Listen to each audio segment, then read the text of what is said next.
Yo, yo, yo, what's up? And you are tuning in to another edition of Moving Forward with Dave. You guys kind of know that already? So you know how this goes. We're going to do another little improv one. I'm out of the studio right now. I'm actually in the backyard.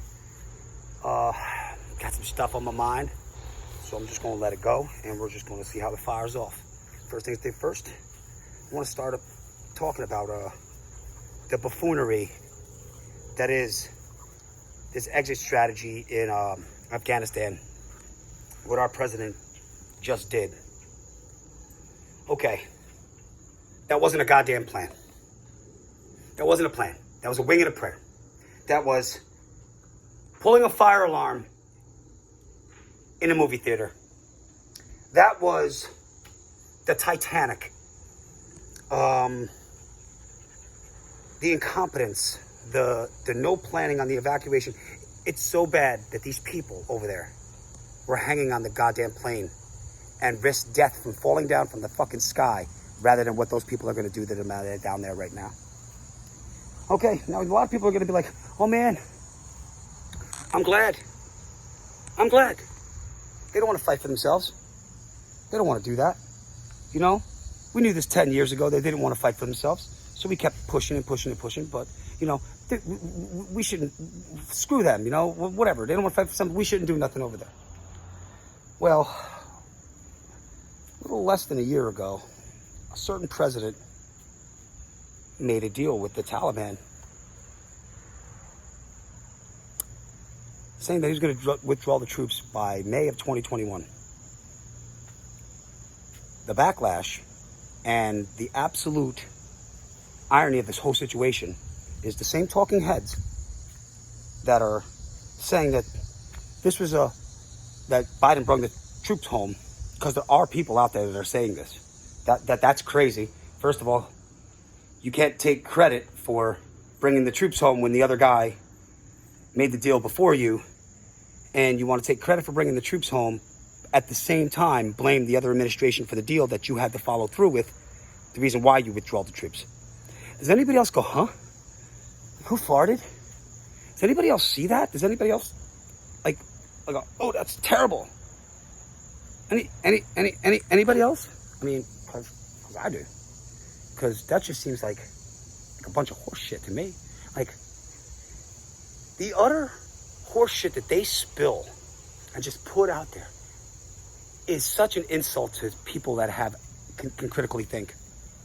I mean, it's not an insult to the puppets that regurgitate the talking points, like the same ones that are saying that this guy brought the troops home today, and you know, I saw so many of those posts. He brought the troops home. Okay. He didn't even claim that he did that. He claimed that he did that because the previous administration did that. So are you giving credit to the previous administration? No, you wouldn't do that. So why don't you go back and think about that before you do that? That's why I wait. I usually wait for this kind of stuff. So let's get back to the nitty gritty and the deal of this. So you're pulling these, you know, our troops out of there. Now, all of these people that have helped us there, you say, you know what, you're on your own, man. We're out of here. We're going right now. You know, we're about to bounce. You know, yo, what do you mean you're about to bounce? Yo, there's like, my family's over here, you know, and I just helped you out. And, you know, I got nowhere to go. And you're just, well, hang on to the plane. Hopefully you can hang on and fly over here with us. That's the kind of shit we're getting. Now, when the other guy, the one that shall remain nameless, said that he was making the deal with the Taliban to do that, remember how reckless? The exact words were reckless, unrealistic, destabilizing the Middle East, a threat to the United States and its citizens, and it was sheer out of chaos. It was sheer out of chaos. But I do have to hold out a little bit of hope today because, you know, when I went around and I'm starting to look at some shit, and I don't watch news, man. I don't do the news. But I had to throw on a couple channels, so I always go to the bad one first. I always go to if I'm going to watch some damn news, I have to go to the worst one out there, and that's CNN. I got to go there and see what they're saying first, because it's usually the total opposite of that, and it's crock shit, and they're fucking absolutely fucking torching the Biden administration. Absolutely torching. It's Jake Tapper. I have to take my hat off to you. You had a moment of journalism in you, and that was pretty damn good. Your takedown today. I have to applaud you for that. There was a little bit of journalist in you, and maybe if you could pull that shit off a little bit more and start holding people accountable, this will be even better if you can keep it going. But we'll see how it goes. We'll see if the protection mode goes in. But, you know, a lot of the media is mainstream media right now is kind of trying to figure out a way to protect him, but also they know there's no protecting this. This was absolutely fucking a shit show. It's fucking Benghazi all over again. I mean, Jesus Christ. There's people that are getting beat in the streets right now with the Taliban with checkpoints all over the place. Oh, the Taliban is letting us have free to the airport out. Bullshit. They pulled a circle around the airport. They're beating people up in the middle of the streets. There is more rape and murder and what you just did. The way you just did it. It's insane, man. We've been there for 20 fucking years. I'm not going to say this is all on this moment, but it is in a way. But let me just get you back to the build-up. We've been there for 20 years. Pretty much had no business being there anyway. But after 10, you kind of got to figure out, oh man, this fucking shit ain't working. This shit ain't working. You know, it's been 10 years. We're trying to, you know, do this. Maybe we should start thinking about how the hell we're going to get out of here safely and slowly. Nope, we don't think about that. We just fucking pull the Walmart blue light special or whatever, the Kmart blue light special, and have everybody running for the hills, and hopefully you can get on the goddamn plane, and hopefully you and your family can get the fuck out of there, because the torturing and the shit that's going on, who the fuck's going to want to help us now?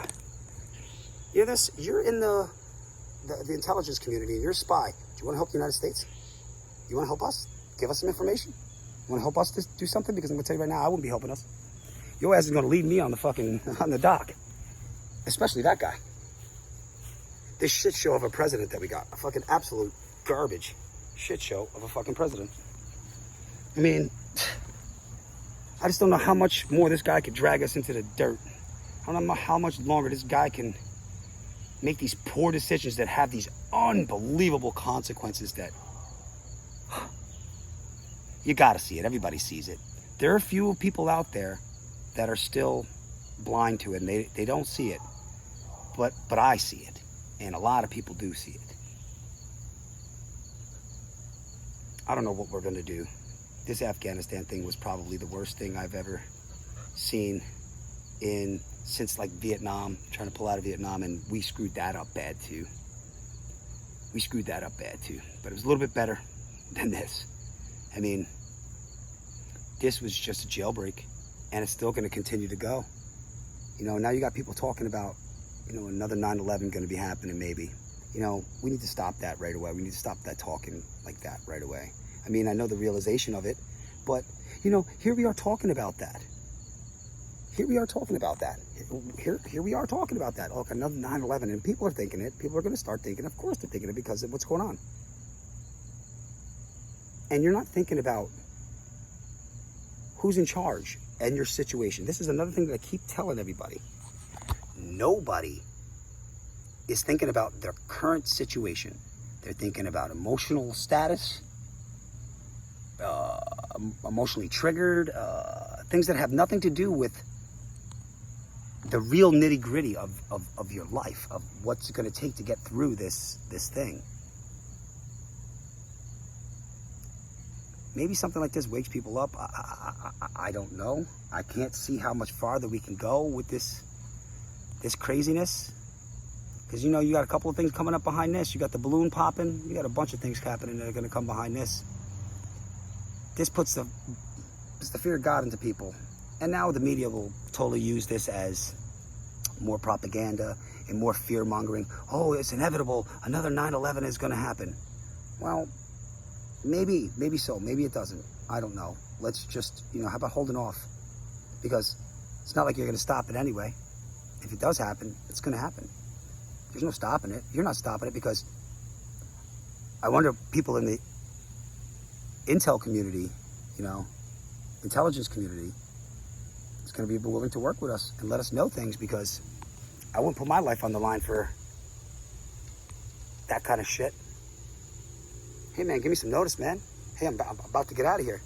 Dude, you've had briefings since June, July, August, maybe even May about the Taliban moving forward. They've been telling you this. And then you come out, President Biden, you come out and tell us right to our face, you know, with the hand gestures and everything you do. You come right out to tell us to our face, at least you were able to read the teleprompter, that the likelihood of the Taliban taking over is highly unlikely. My man, they did it in less than a week, bro. They did it in less than a week. Your disconnect from the reality and the situations that are real is unbelievable. You're the one stating to us that the biggest single threat to the United States is white supremacy. You're a fucking joke. You're a fucking joke. You know what the biggest threat to the United States is? Shit, terrorism. Like this. If you don't think for some reason that these guys don't want some type of revenge or some kind of paybacks, of course they're gonna want payback, man. You know, I feel bad for all of those people that are in Afghanistan, that helped us, that you know, fed our soldiers and really tried to really change their country. There are people out there that did that, you know. And then, you know, there's people that telling, you know, that it's okay for those women and children to die because they don't want to fight for it. Those are the same people that are telling the people down at the southern border that it's okay for them to come in and they don't have to fight for it. So you can take that for what it's worth. They don't have to fight their government to have a better life, but you do. In Afghanistan, you have to fight your government, but not the people down at the southern border. The hypocrisy is endless. It's absolutely endless. Think about that. The people in Cuba, fuck them. The people in Afghanistan, fuck them. You better fight for your right. Oh, and you better fight for your right. But the people of Honduras and Guatemala and all these other ones, they don't have to fight.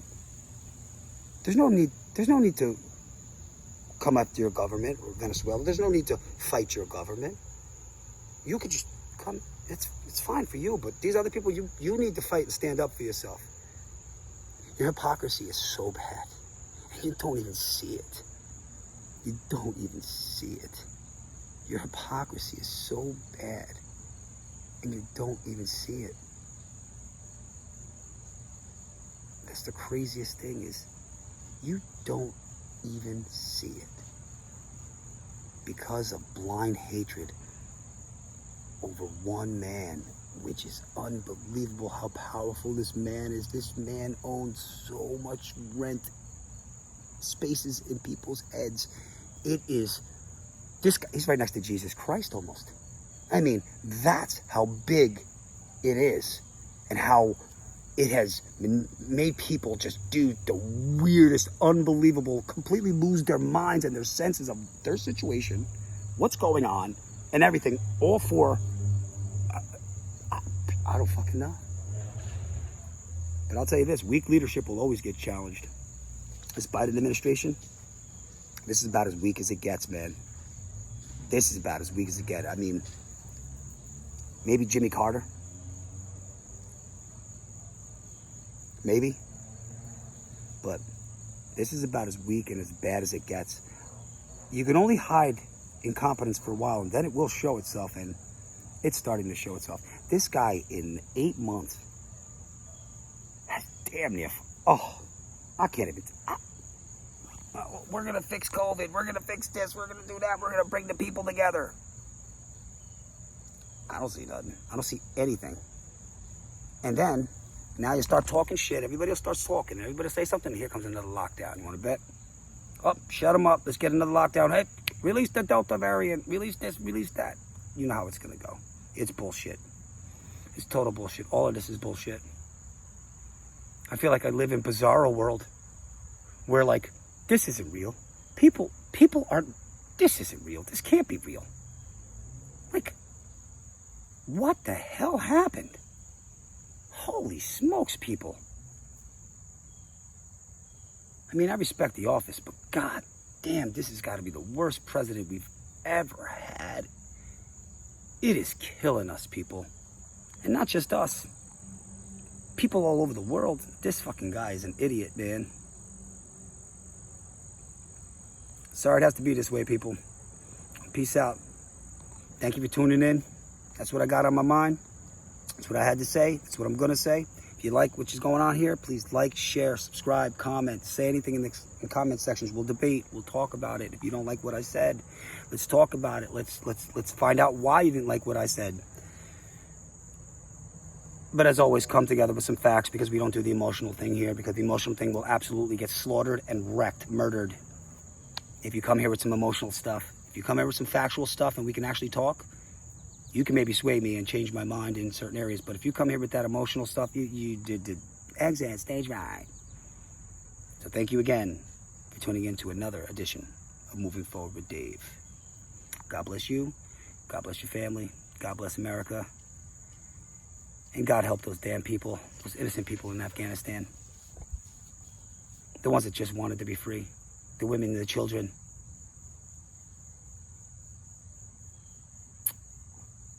Say a prayer for them. They're just as important as the people down on the border. They're just as important as the people in Cuba. They're just as important as people in general. Let's not pick and choose which ones.